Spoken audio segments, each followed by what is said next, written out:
स्वागत है आपका शैडो में।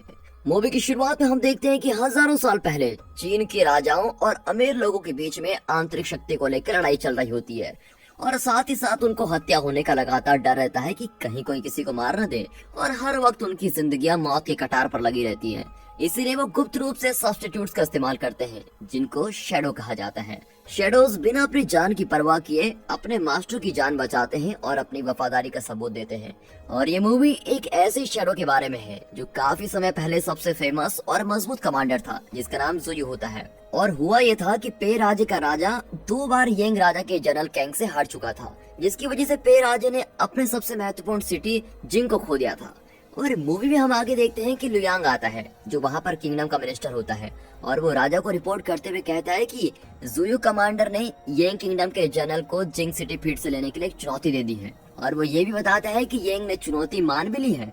अब ये सुनने के बाद राजा बड़ा ही गुस्सा हो जाता है कि जुयू ने उसको चुनौती क्यों दी। आगे हम देखते हैं कि राजा अपने कमरे में जाता है। अब यहाँ जुयू की पत्नी जियायो और किंग की बहन चिंगपिंग होती है जो ताइचू बोर्ड पर डाइस फेंक रहे होते हैं। जियायो बताती है कि लड़ाई 7 दिनों के बाद शुरू होने वाली है जब बारिश होगी और हो सकता है कि हम जीत भी जाएं।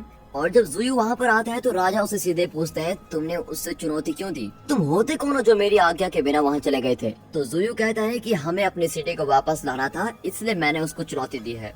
अब राजा ये सुनकर बड़ा ही सरप्राइज हो जाता है क्योंकि वो सोचता है अगर लड़ाई हुई तो हमारे राज्य की शांति फिर से खत्म हो जाएगी। और जुयू को यकीन भी नहीं है कि वो जीत पाएंगे या नहीं, लेकिन वो फिर भी राजा से कहता है कि अगर हम जीत नहीं पाए तो वो किसी भी दंड को भुगतने के लिए बिल्कुल तैयार है। हालांकि राजा भी कहता है कि हाँ, वो जुयू का सर कटने नहीं देगा क्योंकि इतने सालों में उसकी और उसकी बहनों की जुयू ने देखभाल की है और उसके किंगडम को सुरक्षित रखा है।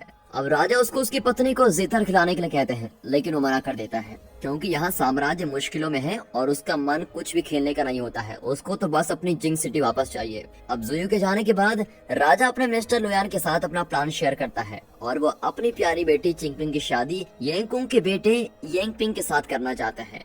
और ये शादी करने के पीछे उसका इरादा यह होता है कि इससे दोनों राज्यों के बीच शांति का माहौल बन जाएगा और लड़ाई भी रुक जाएगी। आगे हम देखते हैं कि जियायो एक गुप्त कमरे में जाती है और यहाँ ये पता चलता है कि असली कमांडर जुयो जो येंगकिंग के साथ पिछले मुकाबले में गंभीर रूप से घायल हो गया था, वो अभी इस गुफा में ही रहता है। और जो बाहर कमांडर जियो बन के घूम रहा है उसका असली नाम जिंग होता है और यही जिंग नाम का योद्धा जुयो की शैडो होती है और उसका नाम जिंग सिटी के नाम पर रखा गया होता है। और जब असली वाला जुयू कमांडर घायल हुआ था तो जुयू के लोग उसी की तरह एक आदमी को ढूंढते हैं और उनको जिंग मिल भी जाता है तो उसका अपहरण कर लेते हैं और 20 सालों तक वो जिंग को ट्रेनिंग देते रहे और जुयू की तरह उसका बिहेवियर करते रहे ताकि किसी को पता न लगे कि ये असली है या नकली।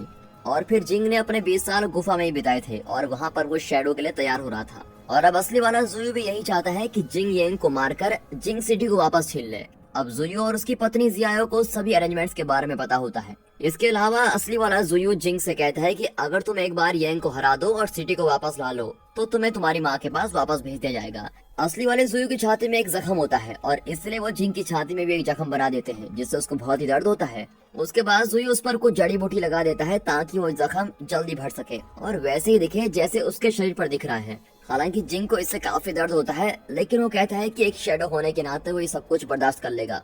अब अगले दिन राजा का मूड बदल जाता है और वो सभा बुलाता है जहाँ पर जिंग कहता है कि मैंने आपसे बिना पूछे येंगकिंग को चुनौती दी है, उसके लिए मैं सजा भुगतने के लिए बिल्कुल तैयार हूँ। राजा उसको कड़ी सजा नहीं देता, लेकिन फिर भी वो अपने सिपाहियों से कहता है कि इसके हथियार और कपड़े ले लो क्योंकि अब से ये कमांडर नहीं बल्कि एक आम इंसान की तरह ही रहेगा। अब राजा उसे कहता है कि अब से तुम कमांडर नहीं हो, तो आज तक तुमने जो भी किया उसके लिए धन्यवाद। और मुझे पता है कि एक कमांडर होने के नाते तुमने कई लड़ाइयाँ लड़ी जिसमें तुमको कई घाव भी मिले, लेकिन एक घाव जो तुम्हें कैंग ने दिया था उसकी मुझको चिंता हो रही है और अब वो कितना भर चुका है ये मैं देखना चाहता हूँ। और राजा ये भी कहता है कि शायद अब हम कभी मिले भी ना, तो एक बार मैं उस पर मरहम भी लगाना चाहता हूँ। अब जैसे ही राजा उसके जख्म को देखता है तो कहता है कि ये तो काफी भर चुका था, फिर ये ताजा क्यों लग रहा है? और राजा को उस पर थोड़ा शक होने लगता है, लेकिन उसको ये नहीं पता कि ये असली जुयू नहीं है बल्कि ये जिंग नाम का एक योद्धा है जो उसकी शैडो है। तो जुयू कहता है यानी कि जिंग कहता है कि जख्म तो भर चुका था लेकिन उसने दोबारा उस जख्म को खोद दिया है ताकि उसको याद रहे कि उसकी जिंग सिटी अभी भी उसके पास नहीं है और उनको अपनी जिंग सिटी वापस लेनी है। अब इसके बाद वो ये कहकर चला जाता है कि अब वो एक आम सिपाही है और राजा को उसके लिए परेशान नहीं होना चाहिए। बाद में हम देखते हैं कि जिंग अपने जख्म पर दवाई लगा रहा होता है जो जियाओ ने उसको दी होती है और आगे हम देखते हैं कि जियाओ गुफा में जाती है और जुयू को बताती है कि जिंग ने सब कुछ अच्छी तरह से संभाल लिया है। हालांकि जुयू को लगता है कि राजा जिंग पर शैडो होने का शक जरूर करेगा। अगले सीन में हम देखते हैं कि जिंग छाते को अपने हथियार बनाकर जुयू से ट्रेनिंग ले रहा होता है, लेकिन जुयू के सामने जिंग की कुछ भी नहीं चलती, क्योंकि जुयू के पास काफी सारी टेक्निक्स हैं और वो यंग कैंग की टेक्निक्स का इस्तेमाल करता है। अब ये सब देखकर जुयू बड़ा ही निराश हो जाता है कि जिंग तो अभी लड़ने के लिए तैयार भी नहीं है, ये उनको कैसे हराएगा। अब अगले दिन हॉल में मिनिस्टर आता है जो जिंग सिटी में चिंगपिंग की शादी का प्रस्ताव देने गया था। राजा उससे कहते हैं कि उन्होंने क्या कहा, तो मिनिस्टर कहता है कि वो मान तो गए हैं, लेकिन वो चिंगपिंग को एक उपपत्नी के रूप में रखना चाहते हैं। इसी बीच चिंगपिंग गुस्सा होकर बोलती है कि किसकी शादी की बात चल रही है, और जब उसको पता चलता है कि उसके भाई यानी राजा ने उससे बिना पूछे उसकी शादी उनके दुश्मन के बेटे से करने की सोची है, तो वो उसका कारण पूछती है। फिर राजा बताता है कि सभी गलती जिंग की है, क्योंकि वो मुझसे बिना पूछे जिंग सिटी गया और यंग से वॉर की चुनौती देकर वापस आ गया, और मैं नहीं चाहता कि ये वार हो, इसलिए इसको सुलझाने का एक ही तरीका है, और वो ये है कि तुम्हारी शादी अगर उनके बेटे से करवा दी जाए तो ये मामला सुलझ सकता है। इसके अलावा एक प्रस्ताव के रूप में पिंग ने अपना खंजर भी चिंगपिंग को भेजा होता है। अब कोर्ट इसे एक अपमान मानती है, लेकिन चिंगपिंग के इनकार करने के बावजूद राजा उसे स्वीकार कर लेते हैं ताकि यह युद्ध खत्म हो जाए। लेकिन जनरल टेन राजा की इस बात को कायरतापूर्ण मानता है और अपने पद से इस्तीफा देने से पहले वो यंग और उसके बेटे से लड़ने की अनुमति का अनुरोध करता है। हालांकि चिंगपिंग खंजर को स्वीकार करती है, जो इस बात का गवाह है कि वो पिंग की उपपत्नी होने के लिए बिल्कुल सहमत हो गई है। अब अगले सीन में हम देखते हैं कि यंग अपने बेटे पिंग को युद्ध में सेबर इस्तेमाल करना सिखाता है। वो पिंग को बताता है कि यंग अपने युद्ध में बिल्कुल निपुण होते हैं और वो सभी को मारने के लिए प्रसिद्ध है। उसके बाद वो दोनों बाप बेटे जुयू के बारे में बात करते हैं कि जब जुयू चुनौती देने आया था तो वो बहुत ही ठीक लग रहा था, क्योंकि पिछली लड़ाई में जो घाव उसको मिला था वो इतनी जल्दी ठीक नहीं हो सकता। लेकिन इन दोनों को नहीं पता कि वो जुयू नहीं बल्कि उसकी शैडो जिंग है।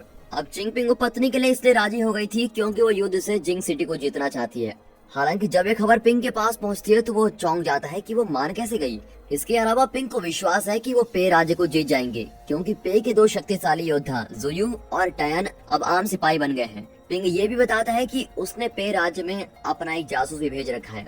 आगे हम देखते हैं कि प्रैक्टिस करते वक्त जियायो जिंग को बताती है कि यंग कैंग को हराने के लिए उसे स्त्री टेक्निक लागू करनी चाहिए और इनकी प्रतीक अम्ब्रेला को अपनाना चाहिए।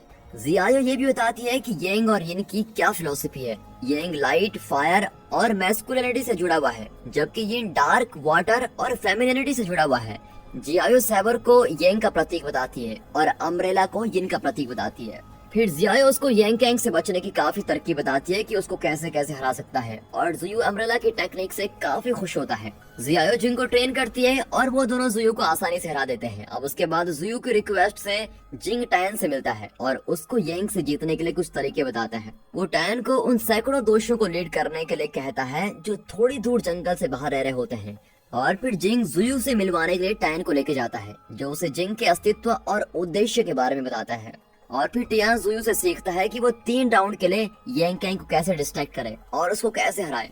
और फिर जुयू टियान से कहता है कि अगर वो शहर को एक बार जीत गए तो जुयू वहाँ पर राजा बन जाएगा और टैन को अपना कमांडर बना देगा। और फिर जुयू उसको जियायो से नई अम्ब्रेला चलाने की ट्रेनिंग देता है। और युद्ध की एक रात से पहले जुयू जिंग और जियायो शराब पी रहे होते हैं, और जब जिंग जियायो वापस अपने घर पर आ जाते हैं तो जिंग बताता है कि उसके पास काफी मौके थे भागने के, लेकिन वो वहाँ पर सिर्फ जियायो के लिए रुका हुआ है और वो उसके लिए कुछ भी कर सकता है। अब वो दोनों बात कर ही रहे होते हैं तो जिंग ये भी बता देता है कि मुझे नहीं लगता कि कल अगर मैं मर गया तो किसी को उसका फर्क भी पड़ने वाला है। हालांकि जियायो उसको कहती है कि मुझे तुम्हारी जिंदगी की परवाह है, और फिर जिंग उसका धन्यवाद करता है और सोने के लिए चला जाता है। फिर थोड़ी देर बाद जियायो उसका पीछा करती है और उसके साथ रात गुजारती है, और ये सब जुयू एक होल से देख लेता है। अब अगली सुबह जिंग एक डील के लिए पानी से होकर जिंग सिटी में जाता है। हालांकि यंग कैंग को यह नहीं पता कि जिंग एक शैडो है और वो उसको जुयू समझ लेता है। यंग कैंग का आत्मविश्वास और भी बढ़ जाता है और उसको पता है कि वादे के अनुसार वो एक एक करके लड़ेंगे। हालांकि टैन और उसकी आर्मियों ने कैदियों को मंच के नीचे रखा होता है, और हैरानी की बात तो यह है कि इस बदले की लड़ाई में चिंगपिंग भी शामिल होती है, क्योंकि वो पिंग से अपने अपमान का बदला लेना चाहती है। अब इसी दौरान टैन, चिंग और कैदी चोरी से पानी के रास्ते से गेट तक पहुंच जाते हैं और सिटी के अंदर चले जाते हैं। अब यहाँ पर यंग कैंग और जिंग का युद्ध होता है और पहले राउंड में जिंग जीत जाता है। अब अगले 2 राउंड में जिंग से खुश होकर यंग उसे ड्रॉ करने की पेशकश करता है, लेकिन जिंग मना कर देता है और बीच में ही लड़ते रहने का फैसला करता है। अब इसी दौरान यंगपिंग और उसके सिपाहियों को टैन पीछे लेके आता है और उन्हें अम्ब्रेला का इस्तेमाल करने के लिए कहता है। अब चिंगपिंग यंगपिंग को घातक रूप से घायल कर देती है और यंगपिंग उसे पूछता है कि एक औरत क्यों लड़ेगी, और ये सुनने के बाद वो उसको उसी खंजर से मारती है जो यांग पिंग ने उसके लिए भेजा था। और इसी के साथ यांग का बैनर टैन उखाड़ कर फेंक देता है। और जब यांग किंग ये देखता है तो उसको बहुत ही गुस्सा आता है और वो जिंग को मारने के लिए जाता है। हालांकि जिंग इस सिचुएशन का मुकाबला करता है और यांग किंग को अम्ब्रेला के टुकड़े से मार देता है। अब आगे हम देखते हैं कि पे राज्य में जियायो जुयू के पास गुफा में जाती है और जुयू समझ नहीं पाता कि शैडो को युद्ध में भेजकर उसने सही किया या गलत। इस पर जियायो उसको बताती है कि यहाँ कुछ सही और गलत नहीं है, जो होना था वो हो गया। उसके बाद दोनों पति पत्नी एक साथ जरत खेलते हैं। अब आगे हम देखते हैं कि सभी को मारने के बाद जिंग अपने असली घर में जाता है और यहाँ उसको पता चलता है कि उसकी माँ की चाकू मारकर हत्या कर दी गई है। और वैसे जिंग पर कुछ हत्यारे हमला कर देते हैं जो उसके घर पर छुपे हुए होते हैं, लेकिन बड़ी मुश्किल से वो बच जाता है। अब इसके बाद वहाँ पर एक दूत बताता है कि राजा ने महल में जिंग को बुलाया है। अब ये सुनकर जिंग बड़ा ही हैरान रह जाता है कि राजा को कैसे पता कि वो जिंदा है। अब इसी बीच हत्यारे जुयू की हत्या करने आते हैं। हालांकि बीमार और कमजोर जुयू उनसे लड़ाई करता है और जीतने की खुशी में कोर्ट में दावत रखी होती है। और फिर अचानक से जिंग दिखाई देता है और फिर राजा जिंग, जियायो और मिनिस्टर लुयान को छोड़कर सभी को वहां से जाने का आदेश देता है। और राजा को पता चल जाता है कि लुयान ही वो जासूस है जो यांग पिंग के लिए जासूसी का काम कर रहा था और इसलिए उसको मार देता है। और फिर राजा बहुत ही खुश होकर जिंग को तोहफा देने के बारे में सोचता है और तय करता है कि वो जिंग और जियायो को एक पति पत्नी के रिश्ते में बांध देना चाहता है। अब इसी दौरान एक मास्क पहने हुए कैदी कमरे के अंदर आता है जिसके हाथों में एक डब्बा होता है और ऐसा लगता है कि उसमें जुयू का कटा हुआ सर होगा, लेकिन जब राजा उसको खोलता है तो वो खाली होता है। और वैसे ही कैदी राजा पर पीछे से वार कर देता है और राजा जमीन पर गिर जाता है।